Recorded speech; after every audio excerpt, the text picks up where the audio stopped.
సూలూరుపేట చెంగాలమ్మ ఆలయం తలుపులు లేకుండా ఉండటానికి అమ్మవారి ఆజ్ఞనని భావిస్తారు.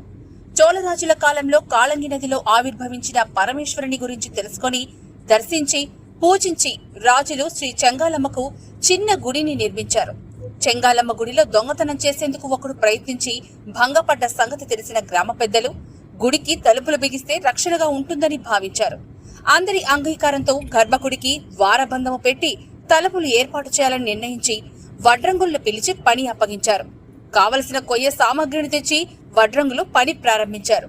చూస్తుండగానే పని పూర్తయింది. మరుదినం ఉదయం శుభ ముహూర్తం నిర్ణయించి ద్వారబంధం పెట్టాలనుకొని సిద్ధం చేసిన కొయ్య సామాగ్రిని గుడి పక్కనే ఉన్న చెట్టు మొదట్లో ఆనించి నిలబెట్టి పొద్దుపోవడంతో ఇళ్లకెళ్లిపోయారు. ఆ మరుసటి రోజే గుడికి తలుపులు బిగించాలని గ్రామ పెద్దలు నిర్ణయించుకుంటే